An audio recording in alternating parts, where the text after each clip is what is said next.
I'd like to tell you about the strangest secret in the world. Some years ago, the late Nobel Prize-winning Dr. Albert Schweitzer was being interviewed in London, and a reporter asked him, "Doctor, what's wrong with men today?" And the great doctor was silent a moment, and then he said, "Men simply don't think." It's about this that I want to talk with you. We live today in a golden age. This is an era that man has looked forward to, dreamed of, and worked toward for thousands of years. But since it's here, we pretty well take it for granted. We in America are particularly fortunate to live in the richest land that ever existed on the face of the earth, a land of abundant opportunity for everyone. But do you know what happens?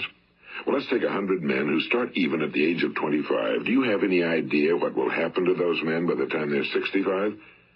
These 100 men who all start even at the age of 25 believe they're going to be successful. If you asked any one of these men if he wanted to be a success, he'd tell you he did. And you'd notice that he was eager toward life, that there was a certain sparkle to his eye, an erectness to his carriage, and life seemed like a pretty interesting adventure to him. But by the time they're 65, 1 will be rich. 4 will be financially independent. 5 will still be working. 54 will be broke. Now think a moment. Out of the 100, only 5 make the grade. Now why do so many fail? What has happened to the sparkle that was there when they were 25? What's become of the dreams, the hopes, the plans? And why is there such a large disparity between what these men intended to do and what they actually accomplished? When we say about 5% achieve success, we have to define success. And here's the best definition I've ever been able to find. Success is the progressive realization of a worthy ideal. If a man is working toward a predetermined goal and knows where he's going, that man is a success. If he's not doing that, he's a failure. Success is the progressive realization of a worthy ideal. Rollo May, the distinguished psychiatrist, wrote a wonderful book called Man's Search for Himself. And in this book he says, the opposite of courage in our society is not cowardice. It is conformity. And there you have the trouble today. It's conformity, people acting like everyone else without knowing why, without knowing where they're going. Now think of it. In America right now, there are over 18 million people 65 years of age and older. And most of them are broke. They're dependent on someone else for life's necessities. Now, we learn to read by the time we're 7. We learn to make a living by the time we're 25. Usually by that time, we're not only making a living, we're supporting a family. And yet by the time we're 65, we haven't learned how to become financially independent in the richest land that has ever been known. Why? We conform. And the trouble is that we're acting like the wrong percentage group, the 95 who don't succeed. Now, why do these people conform? Well, they really don't know. These people believe that their lives are shaped by circumstances, by things that happen to them, by exterior forces. They're outer-directed people. A survey was made one time that covered a lot of men, working men, and these men were asked, "Why do you work? Why do you get up in the morning?" 19 out of 20 had no idea. If you ask them, they'll say, well, everyone goes to work in the morning, and that's the reason they do it, because everyone else is doing it. Now, let's get back to our definition of success. Who succeeds? The only person who succeeds is the person who is progressively realizing a worthy ideal. He's the person who says, I'm going to become this, and then begins to work toward that goal. I'll tell you who the successful people are. A success is the school teacher who's teaching school because that's what he or she wants to do. The success is the woman who's a wife and mother because she wanted to become a wife and mother and is doing a good job of it. The success is the man who runs the corner gas station because that was his dream. That's what he wanted to do. The success is the successful salesman who wants to become a top-notch salesman and grow and build with his organization.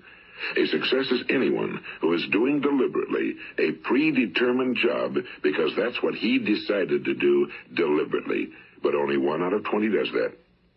That's why today there isn't really any competition unless we make it for ourselves. Instead of competing, all we have to do is create. You know, for 20 years, I looked for the key which would determine what would happen to a human being. Was there a key I wanted to know which would make the future a promise that we could foretell to a large extent? Was there a key that would guarantee a person's becoming successful if he only knew about it and knew how to use it? Well, there is such a key, and I found it. Have you ever wondered why so many men work so hard and honestly without ever achieving anything in particular, and others don't seem to work hard and yet seem to get everything? They seem to have the magic touch. You've heard them say that about someone. Everything he touches turns to gold. And have you ever noticed that a man who becomes successful tends to continue to become successful? And on the other hand, have you noticed how a man who's a failure tends to continue to fail? Well, it's because of goals. Some of us have goals, some don't. People with goals succeed because they know where they're going. It's that simple. Think of a ship leaving a harbor, and think of it with the complete voyage mapped out and planned. The captain and crew know exactly where it's going and how long it'll take. It has a definite goal. Now, 9,999 times out of 10,000, it will get to where it started out to get. Now, let's take another ship, just like the first, only let's not put a crew on it or a captain at the helm. Let's give it no aiming point, no goal, no destination. We just start the engines and let it go. I think you'll agree with me that if it gets out of the harbor at all, it will either sink or wind up on some deserted beach, a derelict. It can't go anyplace because it has no destination and no guidance, and it's the same with a human being. Now let's get back to the strangest secret in the world, the story that I wanted to tell you today. Why do men with goals succeed in life and men without them fail? Well, let me tell you something which, if you really understand it, will alter your life immediately. If you understand completely what I'm going to tell you from this moment on, your life will never be the same again. You will suddenly find that good luck just seems to be attracted to you. The things you want just seem to fall in line, and from now on you won't have the problems, the worries, the gnawing lump of anxiety that perhaps you've experienced before. Doubt, fear, well, they'll be things of the past. Here's the key to success and the key to failure. We become what we think about. Now, let me say that again. We become what we think about. Throughout all history, the great wise men and teachers, philosophers and prophets have disagreed with one another on many different things. It's only on this one point that they are in complete and unanimous agreement. Listen to what Marcus Aurelius, the great Roman emperor, said. A man's life is what his thoughts make of it. Disraeli said this. Everything comes if a man will only wait. I've brought myself by long meditation to the conviction that a human being with a settled purpose must accomplish it, and that nothing can resist a will that will stake even existence for its fulfillment. Ralph Waldo Emerson said this, a man is what he thinks about all day long. William James said, the greatest discovery of my generation is that human beings can alter their lives by altering their attitudes of mind. And he also said, we need only in cold blood act as if the thing in question were real, and it will become infallibly real by growing into such a connection with our life that it will become real. It will become so knit with habit and emotion that our interest in it will be those which characterize belief. And he also said, if you only care enough for a result, you will almost certainly attain it. If you wish to be rich, you will be rich. If you wish to be learned, you will be learned. If you wish to be good, you will be good. Only you must then really wish these things and wish them exclusively, and not wish at the same time 100 other incompatible things just as strongly.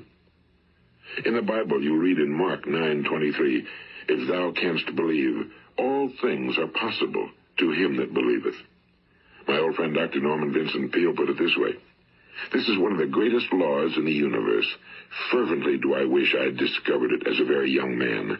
It dawned upon me much later in life, and I found it to be one of the greatest, if not my greatest discovery outside of my relationship to God. The great law, briefly and simply stated, is that if you think in negative terms, you will get negative results.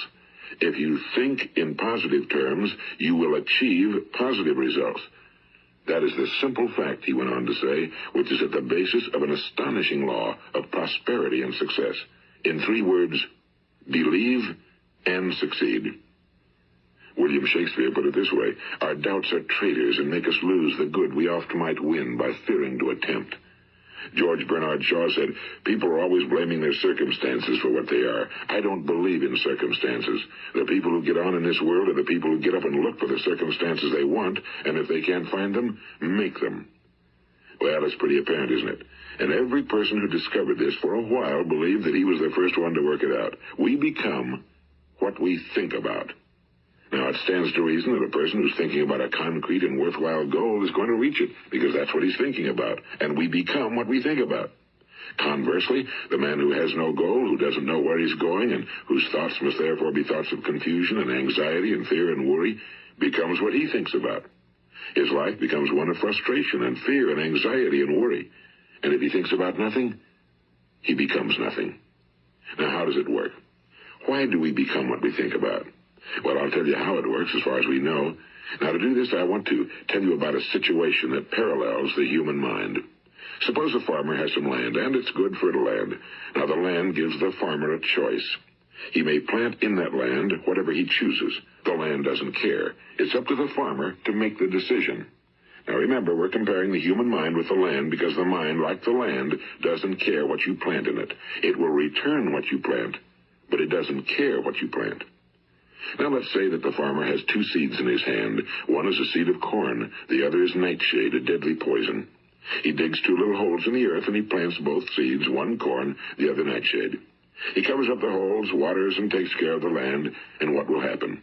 Invariably, the land will return what's planted. As it's written in the Bible, as ye sow, so shall ye reap. Now remember, the land doesn't care. It'll return poison in just as wonderful abundance as it will corn. So up come the two plants, one corn, one poison. Now, the human mind is far more fertile, far more incredible and mysterious than the land, but it works the same way. It doesn't care what we plant. Success, failure. A concrete, worthwhile goal, or confusion. Misunderstanding, fear, anxiety, and so on. But what we plant, it must return to us. You see, the human mind is the last great unexplored continent on Earth. It contains riches beyond our wildest dreams. It will return anything we want to plant. Now, you might say, well, if that's true, why don't people use their minds more? Well, I think they figured out an answer to that one, too.